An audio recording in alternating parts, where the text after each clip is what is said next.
My dear students and parents, this is Daniel and welcome back to our channel. தமிழ்நாட்டில் NEET எக்ஸாமினேஷனை cancel பண்ணிட்டாங்கன்னு சொல்லி நியூஸ்லாம் வருது sir. இது எந்த அளவுக்கு உண்மை? 12th மார்க்கை வச்சுட்டு எம்பிபிஎஸ் பிடிஎஸ் சேர்ந்துக்க முடியுமா? அப்போ நாங்கள் எப்படி கவுன்சிலிங்கில் பார்ட்டிசிபேட் பண்ணுறது? நீட்டு திரும்ப நாங்கள் எழுத வேண்டாமா? இந்த மாதிரி பல்வேறு கேள்விகளை மாணவர்களும் பெற்றோர்களும் இன்னைக்கு காலையிலிருந்து நம்மக்கிட்ட நிறைய பேர் ஃபோன் பண்ணி கேட்க ஆரம்பிச்சிட்டாங்க. இதை குறித்ததான ஒரு தெளிவான விளக்கத்தை அளிக்க வேண்டிய கட்டாயத்தில் நம்ம இருக்கிறோன்றதுனால தான் இந்த வீடியோவை இந்த இடத்துல பதிவு செய்கிறோம். நீட் எக்ஸாமினேஷனை கேன்சல் பண்ணது யாருன்னு சொல்லி கேட்டிங்கன்னா நேஷனல் டெஸ்டிங் ஏஜென்சி. இந்த நீட் எக்ஸாம் நடத்திட்டு வர்றது யாருன்னு கேட்டால் அதுவும் நேஷனல் டெஸ்டிங் ஏஜென்சி தான். இந்த என்டிஏ அப்படிங்கிற இந்த அமைப்பு தான் நீட் எக்ஸாமினேஷனை இந்தியா ஃபுல்லாக இருக்கக்கூடிய எல்லா மருத்துவ இடங்களுக்கும் எம்பிபிஎஸ் அண்ட் பிடிஎஸ் இந்த ரெண்டுக்கும் சேர்த்து நீட் அப்படிங்கிற ஒரு பேராமீட்டருக்கு கீழே அல்லது ஒரு எக்ஸாமுக்கு கீழே அட்மிஷன் ப்ராசஸை கொண்டு வந்திருக்கிறாங்க. ஸோ இதில் நிறைய பொலிட்டிக்கலாக பேசுகிறதா இருந்தால் நிறைய விஷயங்களை இதில் நம்ம இன்க்ளூட் பண்ணணும். ஆனால் இப்போ என்ன நடந்திருக்குன்னு சொல்லி கேட்டிங்கன்னா, என்டிஏ இந்த எக்ஸாமினேஷனை கொஸ்டின் பேப்பர் லீக் ஆனதுக்காக கேன்சல் பண்ணதுக்கப்புறம் எல்லா ஸ்டேட்டில் இருக்கக்கூடிய எல்லா முக்கியமான பொலிட்டீஷியன்ஸும் இன்க்ளூடிங் நம்மளுடைய ஹானரபிள் சீஃப் மினிஸ்டர் வரைக்குமே ஒரு முக்கியமான விஷயங்களை அதனுடைய எதிர்ப்பை பதிவு செய்திருக்கிறாங்க. நம்மளுடைய எதிர்கட்சி தலைவர் அல்லது முன்னாள் முதலமைச்சர் பார்த்தீங்க அப்படின்னா, நம்ம ஸ்டாலின் சார் பேசும்போது அவங்க என்ன சொன்னாங்க அப்படின்னா, நீட் எக்ஸாம் தமிழ்நாட்டில் அவங்க ஆரம்பத்துலேருந்து நீட் எதிர்ப்பில் இருக்கிறாங்க. ஸோ நீட் எக்ஸாம் வேண்டாம், அது நாங்கள் 12th மார்க்கை வச்சு அட்மிஷன் பண்ணுறதுக்கு பர்மிஷன் கொடுக்கணும் அப்படின்னு சொல்லி அவங்களுடைய தரப்பு கருத்தை முன் வைத்திருக்கிறாங்க. இதே மாதிரியான ஒரு கருத்தை தான் அல்லது ஒரு ரிக்வஸ்ட்டை தான் நம்மளுடைய ஹானரபிள் சீஃப் மினிஸ்டரும் முன் வச்சிருக்கிறாங்க. ஸோ அதில் என்ன சொல்கிறாங்க அப்படின்னு சொல்லி கேட்டிங்கன்னா, 12th மதிப்பெண்கள் அடிப்படையிலேயே அட்மிஷன் நடத்தி கொள்ள அனுமதிக்கணும் அப்படின்னு சொல்லி தான் அவங்க பெர்மிஷன் கேட்டிருக்கிறாங்க, அதை ரிக்வஸ்ட் பண்ணியிருக்கிறாங்க. பட் நோவேர் ஸ்டேட் கவர்மெண்ட்னால இந்த நீட் எக்ஸாமினேஷனை கேன்சல் செய்ய முடியாது. இதுதான் இப்போதைக்கு இருக்கிற அரசியலமைப்பு சட்டம். பிகாஸ் 2016 ஒரு சுப்ரீம் கோர்ட்டில் ஒரு நமக்கு ஹையர் லெவலில் ஒரு கேஸ் போச்சு. அந்த கேஸினுடைய சுப்ரீம் கோர்ட் ஆர்டர் அடிப்படையில் இந்த நீட் அப்படிங்கிறது அல்லது எம்பிபிஎஸ் பிடிஎஸ் கூடிய அட்மிஷனை நீட் எக்ஸாம் பேஸ் பண்ணி தான் நடக்கணும் அப்படிங்கிறத ஹைலைட் பண்ணியிருக்கிறாங்க. அண்ட் அகைன் இந்த எஜுகேஷன் எல்லாம் சென்ட்ரல் லிஸ்ட்டில் வந்திருக்கிறதுனால ஸ்டேட் கவர்மெண்ட் அப்படிங்கிறது சென்ட்ரல் கவர்மெண்ட்டினுடைய அப்ரூவலுக்கு அப்புறம் தான் இந்த மாதிரி விஷயங்களை செய்ய முடியும். தன்னிச்சையாக நமக்கு எம்பிபிஎஸ் பிடிஎஸ் இடங்களை அந்த மாநிலங்கள் நிரப்ப முடியாது அப்படிங்கிற ஒரு கட்டுப்பாட்டுக்குள்ளே வைத்திருக்கிறாங்க. இதுதான் இப்போதைக்கு இருக்கிற பேக்ரவுண்டுங்க. ஸோ தமிழ்நாட்டில் என்ன சார் நடக்கும் அப்படின்னு சொல்லி கேட்டிங்கன்னா, ரீநீட் எக்ஸாமினேஷன் நடத்துவாங்க. நேஷனல் டெஸ்டிங் ஏஜென்சி ஆல்ரெடி சொல்லியிருக்கிறாங்க, கூடிய விரைவில் இதுக்குரிய டேட் நாங்கள் அனௌன்ஸ் பண்ணுவோம்னு சொல்லியிருக்கிறாங்க. இப்போ கூடிய விரைவில் என்டிஏ ஒரு டேட்டை சொல்லி இந்த தேதியில் மறுதேர்வு அப்படிங்கிறது நடத்தப்படும்.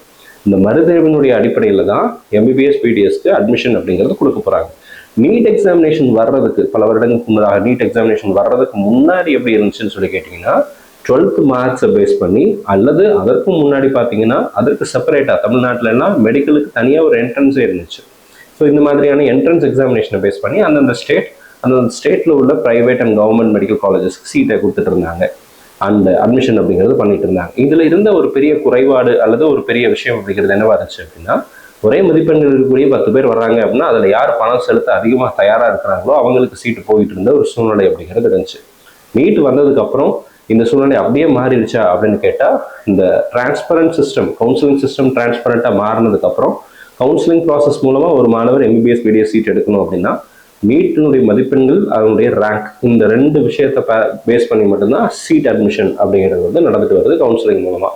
அப்போது இங்கே நமக்கு இந்த பணம் அதிகமாக கொடுக்க வேண்டிய கட்டாயம், அதாவது டொனேஷனாக நீங்கள் கொடுக்க வேண்டிய கட்டாயம் அப்படிங்கிறது கம்ப்ளீட்டாக நலிஃபை ஆயிருக்கு. எந்த ஒரு ப்ரைவேட் காலேஜும் அல்லது டீம்டு யூனிவர்சிட்டியும் நீங்கள் டொனேஷன் கட்டுங்கன்னு சொல்லி இப்போ யாரையும் நிர்பந்திக்கிறது கிடையாது. இது தமிழ்நாட்டு அளவில் இதுதான் சினாரியோ. ஆனால் இதற்கு முன்பாக அல்லது நீட் எக்ஸாமினேஷனுக்கு முன்பதாக இந்த மாதிரியான சிச்சுவேஷன் அப்படிங்கிறது இல்லை. ஸோ ஒருவேளை நீட் எக்ஸாமினேஷன் அப்படிங்கிறது கம்பல்சரி அப்படிங்கிற ஒரு சுச்சுவேஷனில் தான் நம்ம தொடர்ந்து போய்கிட்டே இருக்கோம், பயணிச்சுட்டு இருக்கிறோம். இந்த எக்ஸாமினேஷனுக்கு நம்ம ப்ரிப்பேர் ஆகிறது அடிப்படையில் அல்லது இந்த நீட்டினுடைய மதிப்பெண்கள் அடிப்படையில் அகில இந்திய அளவில் இருக்கக்கூடிய அரசு மருத்துவக் கல்லூரிகளில், எய்ம்ஸில், ஜிப்மரில் இந்த மாதிரி எல்லா காலேஜஸ்க்கும் தமிழக மாணவர்களால் போய் சேர முடியும். பிகாஸ் ஆல் இண்டியா கோட்டா அப்படிங்கிற ஒரு மெடிக்கல் கவுன்சிலிங் நடத்துகிறாங்க. அதில் 15% சீட்ஸ் கொடுக்குறாங்க. அண்ட் தமிழ்நாடுலையும் வேறு ஸ்டேட்லேருந்து சேர முடியும். இது அங்கே இருக்குது. ஸ்டேட் கோட்டாவில் ப்ரைவேட் காலேஜஸில் இருக்கக்கூடிய 100% சீட்ஸை மெடிக்கல் கவுன்சிலிங் மூலமாக மட்டும்தான் நிரப்புறாங்க. காலேஜஸால் தன்னிச்சையான முறையில் ஒரு கல்லூரி நினைத்தா யாருக்குனாலும் அந்த சீட்டை கொடுக்கலாம் அப்படிங்கிற நிலை மாறி இப்போதைக்கு அந்த சிஸ்டம் அப்படிங்கிறது ஒரு கவுன்சிலிங் அப்படிங்கிற ஒரு அமைப்புக்கு கீழே வந்திருக்கு. அப்போ தமிழ்நாடு மெடிக்கல் செலெக்ஷன் அப்படிங்கிற ஒரு அமைப்பு தான் தமிழ்நாட்டில் சீட் அலோகேஷனை எம்பிபிஎஸ் பிடிஎஸ் சீட் அலோகேஷனை பண்ணுறாங்க. இதே மாதிரி தமிழ்நாட்டில் இன்ஜினியரிங்கை பொறுத்த வரைக்கும் டிஎன்இஏ அப்படிங்கிற ஒரு அமைப்பு இந்த இன்ஜினியரிங் அட்மிஷன் ப்ராசஸை டேக் கேர் பண்ணிக்கிறாங்க. ஆயுஷுக்கும் டிஎன் மெடிக்கல் நம்மளுடைய ஹெல்த் மெடிக்கல் செலெக்ஷன் கமிட்டி தான் அவங்களும் அதே இதை பண்ணுறாங்க. ஆயுஷ் கவுன்சிலிங் பண்ணுறாங்க, பேராமெடிக்கல் கவுன்சிலிங் பண்ணுறாங்க, ஒவ்வொன்றும் ஒவ்வொரு அமைப்பின் கீழே நடந்துக்கிட்டு வருதுங்க. ஸோ இப்போதைக்கு நீட் எக்ஸாம் கேன்சல் ஆகலை. அஃபீஷியலாக நீட் எக்ஸாமினேஷன் திரும்பவும் நடத்துவாங்க. அந்த எக்ஸாமினேஷனுக்கு நம்ம எல்லாம் ப்ரிப்பேர் ஆகிட்டு இருக்கோம். நிறைய பேர் இதை குறித்து கேள்வி கேட்டதுனால இந்த மாதிரியான ஒரு சந்தேகங்கள் அல்லது மிஸ்இன்ஃபர்மேஷன் நியூஸ் மீடியாலேயோ அல்லது நீங்கள் பார்த்த ஒரு அரைகுறையான ஒரு போஸ்டர்ஸ் மூலமாக நீங்கள் அந்த விஷயங்களை தவறாக புரிந்து கொள்ளக்கூடாது அப்படின்னு சொல்லி தான் இந்த இடத்துல நான் இந்த வீடியோவை பதிவு செய்கிறேன்.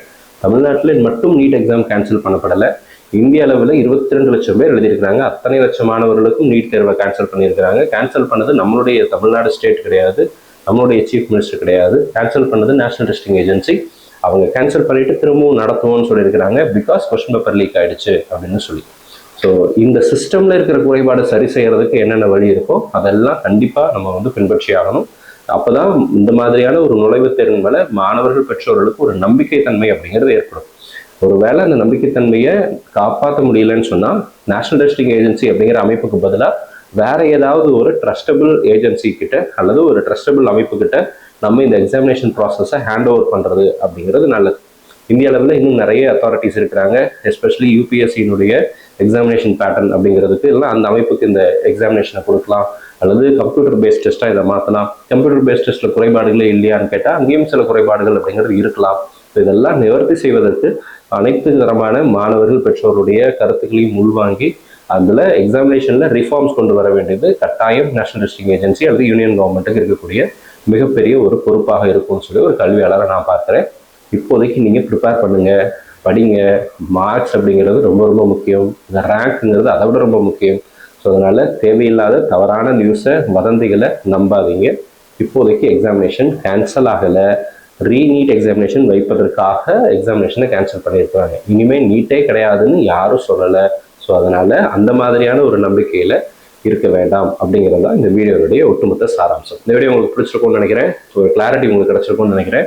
வேறு ஏதாவது கேள்விகளோ சந்தேகங்களோ இருந்துச்சுன்னா கீழே கமெண்ட் செக்ஷனில் போடுங்க. அடுத்த வீடியோவில் அதற்குரிய பதிலையும் பார்க்கலாம். All very purse and thank you so much. நம்ம சேனலை பார்க்கக்கூடிய மாணவர்கள் பெற்றோர்களுக்கு வருகிற இந்த நீட் மறுதேர்வில் நல்ல மதிப்பெண்கள் கிடைக்கணும், உங்களுக்கு நல்ல அரசு மருத்துவக் கல்லூரிகள் இடங்கள் கிடைக்கணும்னு சொல்லி உங்களுக்கு அப்ளை பண்ணிக்கிறேன். All very purse and thank you so much.